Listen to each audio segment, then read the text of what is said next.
All right, everyone, September, I am going to be focusing on your babies, whether that be your babies who are still infants, or maybe your babies are grown and they are kids, maybe they're out of the house, maybe you have fur babies. That's kind of like the theme for September. So this video this week, I'm going to talk about babies, like little itty bitty babies, and different tips and different products and things that I used when mine were itty bitty so long ago. So the first thing, obviously, most babies struggle with teething. We would take coconut oil and combine it with Copaiba and Clove essential oil. A lot of dental products use Clove because of its pain relieving properties. So just make sure that you are using high quality essential oils, especially since you're putting it in the mouth. The mouth absorbs things very quickly because of all of the moisture and things in your mouth that make it just very easy for things to be absorbed. So you don't want to put synthetic anything anywhere in your body, but especially not in your mouth. So I'll get off my soapbox now. Make sure they're quality. There are these little teething tablet things that we would also use. Those are great. They're like something salts. I forgot to look at them before I did this video, but if you search teething tablets, you should be able to find those. Those are awesome. I never knew about breast milk popsicles until my second, maybe even my third. I don't remember. But it's amazing. If you get little tiny like popsicle molds and you fill them up with breast milk, then you can freeze them and then the baby can chew on that because it's that biting, that gnawing sensation that gives them the relief from their pain of their teeth coming through. So if you're looking for ideas, you might want to try breast milk popsicles. Pretty amazing idea. Glad that I discovered it from another smart mom. There's also obviously the freezer chews that you can get in pretty much any baby section of the store. Any store that sells baby products probably has those freezer chews that you just throw in the freezer and it's hard. I didn't like them so much because the whole thing was frozen and it was super cold for the baby to hold. So if you can find one that has a part that doesn't freeze, it's like just plastic or something or silicone, and then the other part that they chew on is frozen, that's really good. They even have these little things that the baby can bite and it vibrates. We had a little strawberry one that they loved to give that sensation of the vibration just helps them with the pain in their mouth. And then there are also amber necklaces, which may or may not work. They worked for 2 of our 3 girls. If you're nervous about putting a necklace around your baby's neck, we wrapped it around their ankle. So it was like 2 or 3 times around their ankle, little anklet, and then put a sock on just to hold it on there tight. So that's my tips and products that we love to use for teething. Now let's talk about sleep. Sleep is another thing that is super important for babies and unfortunately can be a bit of a struggle for them to figure out at first. Obviously, when they're a few days or even weeks old, their stomachs are so little that they're eating what feels like nonstop. So you're going to work on sleep as they get older and their stomach gets a little bit larger so they can hold more food at one time. But to help them calm down and help their body to process that it is time for rest, make sure that you are getting lots of sunshine. And if you are showing them screens, which is not really recommended when they're itty bitty, make sure you're not doing it right before they're going to bed because the blue light that all of our devices emit tricks our brain into thinking that it's not time to sleep, which is definitely what you don't want to do. So we love to use lavender essential oil and even cedarwood essential oil. If you are nervous about using essential oils because they are super strong and concentrated on babies, you can always dilute them. You can grab like olive oil or coconut oil, really any carrier oil that you have in the house is good to help just dilute it. It just makes it not so strong all at once because their bodies are little and it's a lot to process. But again, that is personal preference. I love to put certain oils straight on my babies when they are like moments old, but that's personal preference. We also did the whole bedtime routine thing. You want to make sure that you have some kind of routine that you stick pretty close to every night so that their little bodies can become accustomed. We are creatures of habit, and babies are no different. So if they start to realize, oh, I'm getting a bath, oh, I'm getting some oil, it must be time for sleep, and you're sending their brain, like subconscious brain messages, that it is time to rest and it's time to wind down. So we would normally do a warm bath with some Epsom salts and throw some essential oils in the salt to help it disperse in the water better. We also love salt lamps. I've talked about ions before in many of my other videos, but if you missed it, ions are just little charged particles, charged molecules that are all around us, and we want to have more negative ions than we do positive. Devices are full of positive ions. Negative ions you get from the earth, like waterfalls, mountains, beaches, that where there's lots of running water is another place to get negative ions, and salt lamps can emit negative ions in the air. So it's like a nightlight and an ionizer kind of thing. We also use a sound machine. My kids all love that white noise or the ocean, just something to drown out other noises that may be in the house, especially if you have other kids, and especially if your other kids are not quiet. You're going to want some kind of sound that's consistent, that kind of muffles the other sounds in the home. Some people don't agree with this, and they like to run the vacuum when their babies are sleeping. They like to intentionally make loud noises while their babies are sleeping so they get used to the sounds. We personally just like to put on the sound machine and just give them that nice restful time for sleeping. For gas, we had some babies that were super gassy. There's something called gripe water. I think we got it at like a drugstore, and it was like a late night Google search, and it was amazing for gas. It also works for hiccups. Our first had an awful time with hiccups. It seemed like she got them like 3 times a day, and she would get mad, and it would be a whole thing. So we'd just give her some gripe water, and they would go away like instantly. It was crazy.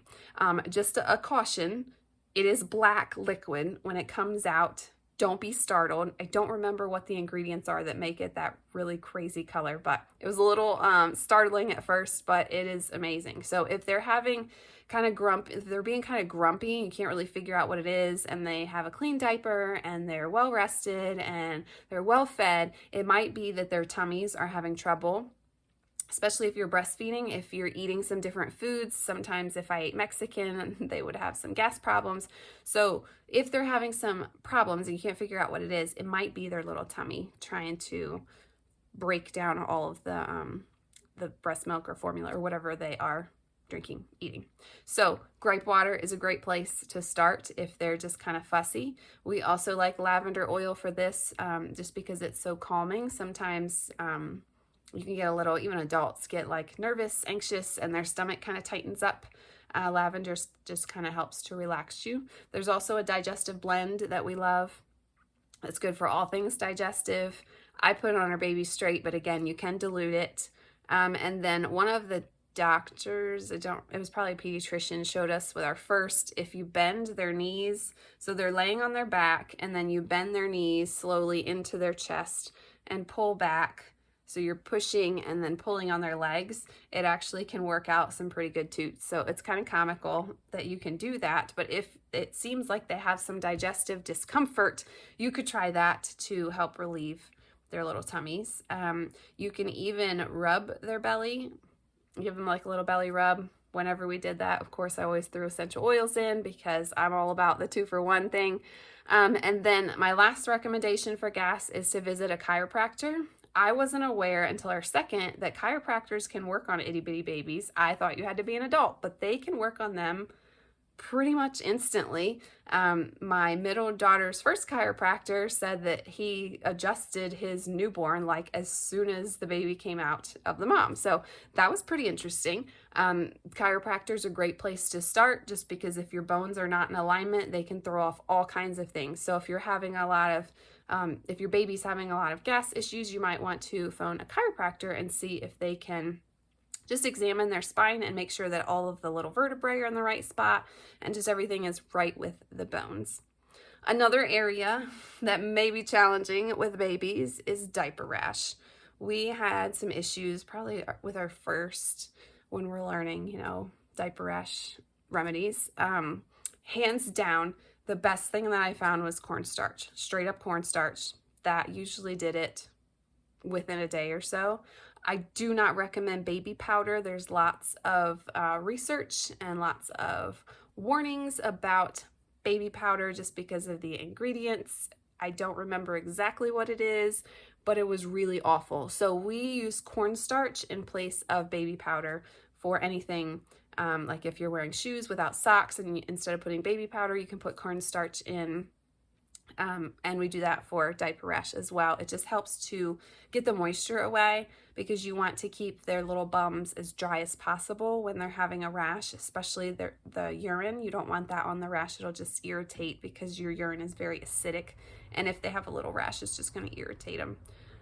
If you are able to, you can let your baby run around naked for at least 15 minutes, that air. And if you're like to live dangerously, it's easy to do this if it's warm outside and you've got a nice backyard. They can run around naked. Not super a fan of letting them run around the house, especially if you have like carpeted floor and a nice couch. Maybe not the best, but that air, just letting the air get to their little bum can help. You can try coconut oil, straight coconut oil. Again, make sure it's really good quality. We like to get organic. I think Walmart sells like a pretty big tub of it. It's pretty affordable. Rub that on their little diaper rash. I've never tried apple cider vinegar. It sounds terrible because of the acidity, but I read somewhere where they said to rinse their little bum with a tablespoon of apple cider vinegar to 1 cup of water. So it's not straight apple cider vinegar. You're diluting it with water pretty substantially. 1 tablespoon of vinegar to 1 cup of water, and you can rinse it. Apple cider vinegar has so many health benefits, and make sure that you're getting the good kind. That's when you look at the bottom of the container, it should be really cloudy. They call that the mother. That's when you know you got the good stuff, not the perfect, almost crystal clear vinegar that you might get in the store. You want the stuff that's cloudy on the bottom, and that just makes the vinegar that much better. I've even read you can put breast milk on diaper rash. Never tried that, but breast milk can do wonders, so I believe that for sure. If one note about cornstarch, if you suspect that it might be a yeast infection, meaning the yeast is the balance is off, do not use cornstarch because the yeast like cornstarch. So if you think it might be yeast, don't use cornstarch. You also want to make sure that your baby's getting plenty of probiotics. If they're having a diaper rash, chances are there might be something going on with the digestion, like we were talking about gas before. Your digestive tract is so important, and it's such a good indicator of overall health. So if your little one is having some digestive issues, maybe they're gassy, maybe they're having a diaper rash, you might want to start looking at the diet of the baby, depending on their age, or the mother if they're breastfeeding, or looking if you're giving formula, whatever is in the formula, and trying different things to see if that helps with the gas and the diaper rash, because a lot of times they kind of go hand in hand. It's a digestive issue. Probiotics are so good for our gut. Gut health is such a buzzword, I know, but it's so important because our immune system, a big chunk of our immune system is in our gut. So if your gut's out of whack, then the rest of your body is kind of suffering. Another essential oil that I don't remember if we ever used, but I saw that people recommended tea tree oil. If you're putting it on a diaper rash, I would definitely recommend diluting. I would probably start with coconut oil and then just add maybe 1 drop of tea tree oil. You do not want to add a lot. And when mine would have diaper rashes, I would try something for like 3 or 4 diaper changes. And then if I saw no improvement, then I would change to something else. Maybe I might even go a couple of days to see if I would see an improvement. Some of these you're going to see an improvement by the next diaper change, and some of them it just takes longer. It depends on what kind of rash it is and kind of how severe. It can be really, really hard on the baby because that's such a tender area and it's raw and they're peeing and pooping in there. So diaper rash is no joke. You want to make sure you have lots of choices to try, things to try. Yeah, so that's all about diaper rash. Okay, the last thing I want to talk about is irritability, because just like adults, babies can sometimes just be grumpy. Maybe they're just having a day. Maybe they are picking up on some of the vibes in the room and it's making them uncomfortable. Maybe they wanted to do something but they can't tell you yet, so they're getting a little frustrated that you're not reading their mind. Everyone has that time in their life, season in their life, days of the week, whatever, where they might be a little bit more irritable, and babies are no exception. I would actually argue that I think babies and children are even more so in tune with spiritual and emotional things that are going on around them. I've seen it with my own eyes. Babies and children pick up on things way before adults do, just because they are so innocent and so in tune with things that us as adults just kind of tune out, just because we have so many other things that we think are important. So if your baby is irritable, you can try doing what's called a foot reflexology massage. There's lots of images that show you like exactly where to rub on their foot for certain parts of their body if they're having some trouble. Again, like if they're having the tummy trouble, there's a certain place you can rub to help with digestive issues. We have a baby blend essential oil that we love, that I would use all the time in the diffusers. I'd put it on them. I'd put it down their spine, on their feet. I'd put it on myself, all the things, right? So make sure you find some things that you just have in your arsenal that you can grab, because when that baby is irritable at 3 a.m., you're not really going to want to go out to the store and get something or be on online trying to research. You want to have it in place and have it accessible when you need it, if you need it. Maybe we could say if. You want to also make sure that you are calm.